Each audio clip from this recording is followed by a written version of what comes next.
والصلاة والسلام على أشرف الأنبياء والمرسلين وعلى آله وصحبه أجمعين ولا حول ولا قوة إلا بالله العلي العظيم أما بعد سبحانك لا علم لنا إلا ما علمتنا إنك أنت العليم الحكيم رب اشرح لي صدري ويسر لي أمري واحلل عقدة من لساني يفقهوا قولي آمين يا رب العالمين.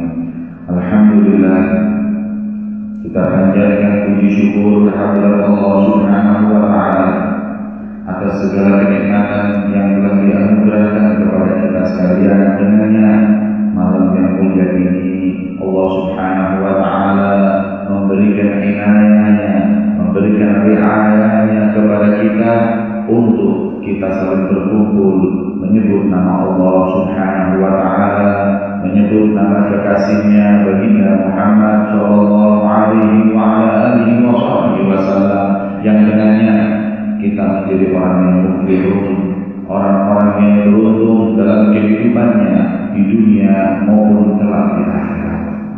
Dengan majlis zikrullah, dengan majlis ilmu, Allah Subhanahu wa taala mengentas kita daripada dunia yang penuh dengan fitnah, penuh dengan malapetaka, menjadi kehidupan yang kenikmatan, yang penuh dengan kenikmatan, yang penuh dengan surga Allah Subhanahu wa taala.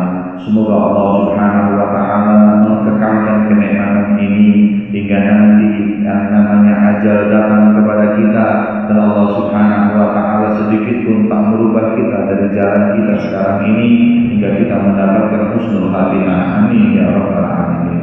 Allah Subhanahu wa taala menjadikan dunia adalah tempat untuk kita diuji oleh Allah Subhanahu wa taala. Alif lam mim, hasiban nasu an yutraku an yaqulu amanna wa hum la yuftanun. Alif lam mim, apa manusia menyangka setelah kita biarkan untuk berkata beriman kepada Allah wa hum la yuftanun, kemudian mereka tidak mendapatkan ujian dari Allah. Walaqad fatanna alladziina min qablihim, sesungguhnya Allah telah memberikan ujian bagi orang-orang sebelum mereka. Liya'lamanna alladziina shadaqu wa la ya'lamanna al-kadhibin. Untuk aku tahu mana yang benar-benar cinta dengan Allah, mana yang bersungguh-sungguh memperjuangkan dengan agama Allah, dan mana mereka orang yang pendusta, mereka orang-orang yang berbohong dalam kehidupannya di muka bumi ini. Maka dunia tempat untuk kita oleh Allah Subhanahu wa taala diuji, mendapatkan ridha Allah Subhanahu wa taala atau bahkan mendapatkan kemurkaan Allah Subhanahu wa taala. Dunia penuh dengan syawagil, sebagaimana beliau baginda Muhammad sallallahu alaihi wa ala alihi wasallam mengatakan hufatil jannah bil makarih. Surga Allah Subhanahu wa taala nanti dikelilingi oleh makarih, sesuatu yang kita nafsu kita enggak menyukai hal tersebut. Dunia yang namanya surga Allah, untuk mencapainya dengan kita beribadah, dengan kita bermujahadah, dengan kita meninggalkan nafsu kita. Akan tetapi hufatin nar bisyahwat, kalau yang nerakanya Allah dikelilingi dengan sesuatu yang nafsu kita cinta dengannya, nafsu kita condong kepadanya, maka itu kita bermujahadah. Walladzina jahadu fina lanahdiyannahum subulana, di mana Allah Subhanahu wa taala mengatakan bahwa orang-orang yang mau mujahadah ke jalan Allah Subhanahu wa taala dengan niat yang sungguh-sungguh, niscaya aku akan berikan kepada mereka subulana, sabil, bukan cuma sekedar satu jalan tapi subul. Wa min a'dhamis subul, kata para ulama, yang mana bahwa Allah berfirman, apabila engkau ingin betul-betul mencapai kedudukan tinggi di sisi Allah dalam kehidupanmu di dunia ini, Allah memberikan jalan yang begitu banyak. Jalan yang paling dekat, jalan yang paling enak untuk mendapatkan ridha Allah adalah ittiba' bin Nabi Muhammad sallallahu alaihi wa ala alihi wasallam, mengikuti jejak baginda Muhammad sallallahu alaihi wa ala alihi wasallam. Allah ridha ketika kita mengikuti jejaknya Rasulullah. Akan tetapi syawagil dunia ataupun syaitan dan nafsu enggak ridha kalau kita mengikuti jalannya baginda Muhammad sallallahu alaihi wa ala alihi wasallam. Dengannya Al-Imam Abdullah bin Alawi Al-Haddad, beliau mengatakan bahwa dunia ini penuh dengan sawarif, dunia ini penuh dengan hal-hal yang membuat kita lalai kepada Allah Subhanahu wa taala. penuh dengan hal-hal yang membuat kita berpaling dari keridhaan Allah Subhanahu wa taala, yang semua hal pemaling tersebut, semua hal yang ingin menjauhkan kita, sumbernya ada 4 hal. Yang dengan 4 hal ini kalau kita miliki, maka mudah bagi kita untuk jauh dari Allah Subhanahu wa taala. Mudah bagi kita untuk mendapat fal'iyadzubillah murkanya Allah Subhanahu wa taala. Apa 4 tersebut? Al-Imam Abdullah bin Amr al-Haddad beliau mengatakan dalam kitab Risalah Mudzakarahnya bahwa keempat itu yang pertama adalah al-jahl. Yang menyebabkan seseorang itu jauh dari Allah, yang pertama al-jahl. Yang kedua daripada sebabnya adalah dha'ful iman, lemahnya iman, dan yang ketiga tulul amal, panjang angan-angan, dan yang terakhir adalah aklul haram wa syubhat, makan hal yang diharamkan oleh Allah atau syubhatnya. Maka dari itu 4 hal ini harus kita jauhi. Jangan sampai kita mensifatkan diri kita dengan 4 sifat tersebut. Jauhi semua perkara yang dikatakan oleh baginda Muhammad SAW sebagai sawarif atau pemaling kita dari Allah Subhanahu wa taala. Yang pertama adalah al-jahlu, adalah kebodohan, di mana Allah paling benci dengan yang namanya orang yang bodoh. Rasulullah paling tidak senang dengan yang namanya bodoh. Wal naql wal aql, nakli dan akli, mengatakan bahwa orang yang jahil atau orang yang bodoh adalah orang yang tercela dalam kehidupannya di dunia maupun di akhirat. Gimana tidak? Sebagaimana Rasulullah SAW dalam sabdanya mengatakan, ad-dunya mal'unatun wa mal'unun man fiha. Dunia itu tercela, dunia itu jelek, kemudian wa mal'unun man fiha, dan orang yang hidupnya untuk cari dunia, tujuannya dunia, juga dilaknat oleh Allah Subhanahu wa taala. Illa dunia yang jelek, dunia yang mal'un, itu apabila kita ikuti jalannya, maka kita dilaknat oleh Allah. Tapi kalau kita keluar dari laknatnya dengan apa? Illa zikrullah, dengan kita berzikir kepada Allah, selalu ingat kepada Allah Subhanahu wa taala, wa alimun wa muta'allimun, kemudian orang yang berilmu dan orang yang menuntut ilmu. Mereka enggak masuk dalam kelaknatan dunia, mereka enggak termasuk dalam jeleknya dunia, karena mereka telah mengentaskan dirinya daripada laknat Allah Subhanahu wa taala melalui zikrullah, melalui ilmu dan ta'allum dan menuntut ilmu itu sendiri. Maka itu diriwayatkan dalam suatu hadis qudsi, di mana ketika Allah Subhanahu wa taala menciptakan al-jahl, innallaha lamma khalaqal jahl, ketika Allah menciptakan yang namanya kebodohan, qala Allahu lahu, Allah berkata kepada jahil. Sifat jahil itu diajak ngomong oleh Allah, ya jahlu, wahai bodoh, akbil fa akbar, sini akbar, enggak malah datang malah jauh. Kemudian adbir fa akbar, ketika dipanggil oleh Allah jauh, ketika disuruh jauh kemudian dia dekat.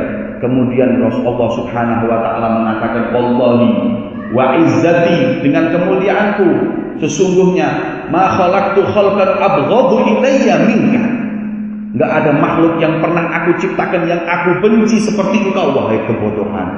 Wa ja'altuka fi syirari abdi, dan aku akan jadikan engkau wahai bodoh sifat untuk orang-orang yang paling aku benci, aku paling murkai dalam kehidupan di dunia ini. Maka itu orang yang enggak disenangi oleh Allah adalah orang jahil. Orang yang paling dibenci oleh Allah diberi sifat jahil, diberi sifat kebodohan. Nah, bodoh ini bukan orang yang enggak ngerti matematika, bukan orang yang enggak ngerti ngitung, bukan, enggak. Makna orang jahil adalah orang yang enggak berakal. Makna orang yang enggak berakal, enggak bisa membedakan mana yang hak dan mana yang batil. Lau kunna nasma'u au naqilu ma kunna min ashabis sa'ir, kata Allah Subhanahu wa taala. Nanti orang-orang yang ada di nerakanya Allah akan, ketika dia merasakan dampaknya atau parahnya siksa Allah dalam neraka, mengatakan apa?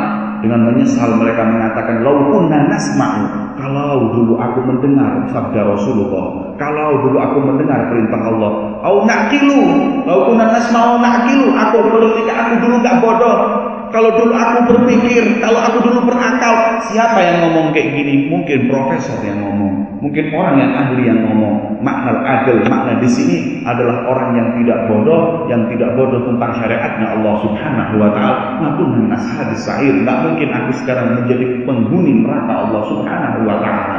Maka itu Yang namanya al-jahal adalah hal yang buruk. Fal-iyadu billah min dzalik. Kalau sampai sifat tersebut ada pada diri kita, sifat tersebut ada pada keluarga kita, sifat tersebut ada pada tetangga kita, sifat tersebut ada pada saudara kita, sifat tersebut bahkan ada pada orang tua kita, kita entas kebodohan tersebut dengan nurul ilmi, dengan cahaya ilmu Allah Subhanahu wa ta'ala.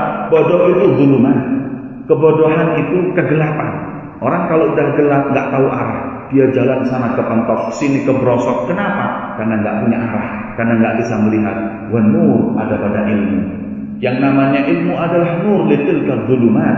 Untuk kegelapan itu nurnya adalah ilmu. Dengan ilmu tahu jalan ini yang hak, ini yang batil, ini yang mudarat, ini yang faedah, dan yang lain-lainnya berkat ilmu yang dengannya mendapatkan keridhaan Allah Subhanahu wa ta'ala. Al-Imam Syekh Ali bin Abu Bakar Sakron, beliau menyatakan al-jahlu narun lidinil mar'i yuhrikuhu. Yang namanya jahil, kebodohan itu seperti api, lidinil mar'i yuhrikuhu, untuk agama orang bisa menghancurkan, bisa menghanguskan semuanya. Wal ilmu narun litilkan nar yudfiha. Akan tetapi yang namanya ilmu adalah air yang bisa memadamkan kebodohan tersebut. Api kebodohan tersebut akan padam dengan ilmu. Alhamdulillah, kita berkumpul untuk ilmunya Rasulullah SAW. Kita berkumpul untuk thalabul ilmi, untuk menuntut ilmu yang dengannya kita mengentaskan diri kita dari hal tak dicintai oleh Allah Subhanahu wa ta'ala ataupun hal yang dibenci oleh Allah Subhanahu wa ta'ala. Dan jahil, yang namanya kebodohan ini sifat di mana Allah Subhanahu wa ta'ala membenci kepada hambanya yang mempunyai sifat tersebut. Dan ilmu adalah hal yang paling dicintai oleh Allah Subhanahu wa ta'ala. Nah, ilmu ini gak murun, ilmu ini gak tergantung nasab, ilmu ini harus diraih bijiddin, la bijaddin kulla majdin, hal jaddun bighairi majdin, bighairi jiddin bimajdi. Ayo, yang namanya ilmu ini bijid, bersungguh-sungguh, mujahadah, tidur malam gak tidur, mujahadah, bijid, la bijaddin kullu majdin. Bukan dengan kakek, bukan dengan turunan kemuliaan itu datang, enggak, dengan ilmu mujahadah. Hal jaddun bi ghairi majdin bi majd, hal jaddun bi ghairi jiddin bi majdi. Kakek yang kita muliakan tanpa jid, tanpa sungguh-sungguh, tanpa mujahadah bangun malam, apakah mereka punya yang namanya kemuliaan? Enggak. Mereka mulia karena ilmu. Mereka mulia bukan karena bodoh. Mereka mulia karena tingginya ilmu mereka kepada Allah. Kalau kita kepingin mulia, niscaya kita menuntut ilmu sebagaimana mereka meraih kemuliaan di dunia dan akhirat dengan ilmu. Maka itu, ayo entaskan diri kita dari kebodohan. Fal iyadu billah min dzalik. Jangan sampai kita termasuk hamba yang juhal, hamba yang bodoh. Yang pertama. Yang kedua, dhaful iman. Nah, kadang ilmu ada tapi iman nggak punya. Ilmunya Masya Allah, ilmunya setinggi langit. Akan tetapi apa? Amalnya nggak karu-karuan. Akan tetapi apa? Kadang ilmunya yang tinggi dijual dengan yang namanya hal yang sepele. Ilmunya tinggi dijual dengan para pejabat. Ilmunya tinggi dijual untuk politik. Ilmunya tinggi dijual untuk dunia yang nggak ada harganya. Kenapa? Ini orang loh. Ini orang alim, apal Quran, apal ini, apal itu. Nah, dia punya ilmu, tapi dia nggak punya quwwatul iman. Dia nggak punya yang namanya kekuatan iman. Dhaful iman, fal iyadu billah. Fakun minal imani bi majlidi wa bi ta'ati qalbida tajdidi. Jadilah engkau orang yang apa? Selalu menambah keimanan. Karena dengan iman yang kuat, kemudian ditambah dengan ilmu tersebut, engkau akan mendapatkan kedudukan yang tinggi di sisi Allah Subhanahu wa ta'ala. Perbanyaklah, perkuatlah keimanan tersebut supaya kita betul-betul menjadi orang-orang yang betul-betul bisa mencegah diri kita daripada kemaksiatan kepada Allah Subhanahu wa ta'ala. Kadang ilmunya banyak, Masya Allah. Kadang ngerti ini yang halal, ini yang haram, tapi seakan-akan dalam hatinya nggak ada rasa takut. Tapi dalam hati dia bilang nggak ada rasa menyesal ketika bermaksiat kepada Allah. Kenapa? Karena nggak punya iman. Dia punya ilmu tapi nggak punya iman. Dia ulama, cuma dia nggak amil. Dia orang yang punya ilmu surah tapi nggak punya hakikat. Hingga akhirnya apa? Ilmu tersebut malah menjadi hujjah alaih. menjadi hujjah alaih, ilmu yang memberatkan dia nanti di sisi Allah Subhanahu wa taala. Gimana kita memperkuat keimanan kita? Dengan tiada lain zikrullah. Akhiru jadidu imanakum wa akhiru min qauli la ilaha illallah. Perbarui imanmu dengan apa? Memperbanyak zikir kepada Allah. Dengan perbanyak zikir ilmu kita semakin mantap. Yang pertama, yang kedua, wa mujalasatu sholihin. Yang paling nikmat untuk menambah iman kita adalah dekatnya kita dengan para orang-orang yang soleh. Kumpul dengan orang soleh. Kalau seumpama kita nuntut ilmu sampai hafal Quran, sampai kita hafal minhaj, sampai kita hafal zubat, sampai kita hafal semuanya, kemudian ketika itu setelah nuntut ilmu kita kumpul dengan orang-orang syirar, orang-orang yang buruk, orang-orang yang berani bermaksiat kepada Allah Subhanahu wa taala, nular itu kemaksiatan, nular itu keburukan, luntur ilmu kita, iman kita enggak tebal, membuat kita faliyadzubillah terlepas dari kebenaran dan jauh dari Allah Subhanahu wa taala. Coba kalau seseorang yang biasa saja kumpul dengan orang soleh bisa mulia kedudukannya, maka bagaimana kalau kita punya ilmu kemudian kita duduk dengan orang-orang yang punya ilmu? Sebagaimana baginda Muhammad SAW, beliau mengingatkan kepada kita untuk kita jalisul ulama, sailul ulama, wajalisul kubara, wa khalidul hukama, wa sailul ulama. Kumpul dengan orang yang baik, mujalasah dengan orang-orang yang tinggi kedudukan di sisi Allah, khalidul hukama, orang-orang ahli hikmah, kita kumpul dengan mereka. Mukhalatoh itu kumpul tiap harinya kita dengan orang yang soleh, yang senang dakwah sama yang senang dakwah. Enggak faliyadzubillah, senang sama nuntut ilmu, banyak bertahun-tahun nuntut ilmu, mondok 5-6 tahun, pulang kumpul sama orang yang ngerokok, ngumpul sama orang di pos kamling main kartu, ya udah hancur. Mana ilmunya? Hilang. Alasannya ntar kadang-kadang saya mau mengentas mereka dari kebodohan, saya mau berdakwah melalui hal tersebut. Apa nilainya ilmu Rasulullah kalau dimasukkan di tempat-tempat yang seperti itu? Ini adalah hal hujjah belaka yang membuat dia makin jauh dari Allah Subhanahu wa taala. Yang ketiga, tulul amal. Yang ketiga adalah angan-angannya panjang setengah mati, enggak pernah mau mikir yang namanya mati. Waliyadzubillah, kata Rasul sallallahu alaihi wasallam, "I'mal lidunya ka'annaka ta'ishu abadan wa'malil akhirah ka'annaka tamutu gadan." Rasul mengingatkan, "I'mal, berbuatlah kau untuk yang namanya dunia seakan-akan kau itu enggak mati." Maknanya tunda-tunda aja dunia, gampang. Wa'mal akhirah, tapi kalau untuk hal akhirat ka'annaka tamutu gadan, jangan ditunda-tunda seakan-akan kau besok mati. Maka gitu juga kita menuntut ilmu. Kita menuntut ilmu, tak perlu kita panjang angan-angan. Waktu saya masih panjang. Waktu umur saya masih kecil. Wah, saya masih punya waktu 5-6 tahun lagi. Belum tentu kita 5-6 tahun lagi masih diberi taufik oleh Allah, masih digiring untuk hidayah oleh Allah. Tuntut ilmu, jangan panjang angan-angan. Mungkin saya nuntut ilmu, saya berharap ketika saya menuntut ilmu datang ajal saya meninggal, jangan sampai saya keluar daripada ilmunya Rasulullah sallallahu alaihi wasallam. Tuntut ilmu dengan sebenar-benarnya. Man tola amaluh sa'a amaluh, kata Rasulullah. Barang siapa yang orang itu panjang angan-angannya, pasti dampaknya apa? Amalnya jelek.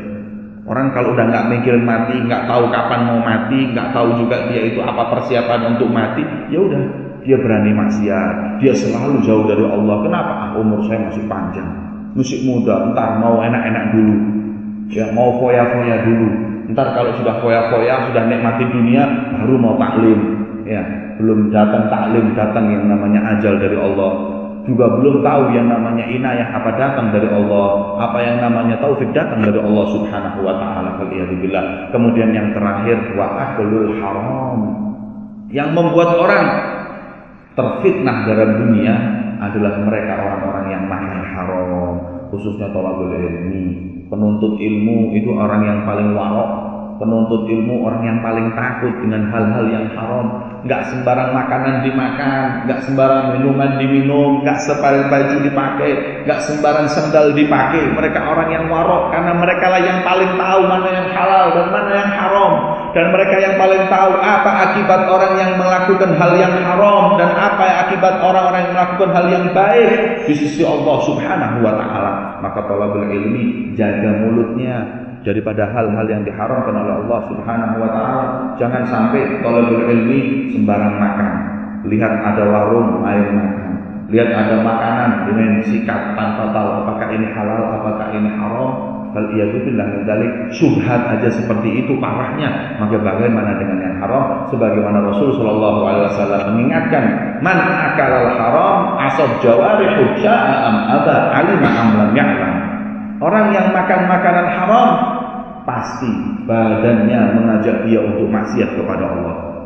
Orang makan haram matanya kepingin hal yang dilihat maksiat, yang dilihat auratnya orang, yang dilihat keburukannya orang, yang dilihat aibnya orang. Kenapa? Karena makan haram. Telinganya nggak senang dengar ngaji, nggak khusyuk, nggak masuk ke dalam hati. Tapi kalau dengar lagu, masya Allah, nikmatnya ketika dia tidur merasakan lagu yang begitu nikmat. Kalah yang namanya lantunan ayat suci Al-Quran, kalah nikmatnya sholawat kepada Rasulullah dengan yang namanya suara wanita-wanita yang mengajak orang lalai daripada Allah Subhanahu wa Ta'ala. Nikmat. Kenapa? Asal jawarih, semua jawarih. Beliau nggak mengatakan jarih atau lakin jawarih, semua badannya, matanya, telinganya, mulutnya. Diajak ngomong yang benar nggak bisa, maunya bohong, maunya kotor omongannya, maunya nyakitin orang, maunya ingat. Kenapa? Lisan ini bekas daripada makanan haram. Kemudian lagi tangannya pakai mencuri, dipakai untuk menyakiti orang, dipakai untuk hal-hal yang nggak diridhoi oleh Allah, menyentuh kemaluan dan yang lain-lain. Kenapa? Karena makanan haram. Kakinya, jauh. Kalau mau diajak yang namanya taat agak berat. Tapi kalau diajak maksiat cepat kakinya jalan. Kenapa? Asad jawarihu sya'am aba, mau nggak mau. Ini udah takdirnya seperti itu, sunatullahnya seperti itu. Orang makan haram pasti jalan ke tempat yang tak diridhoi oleh Allah.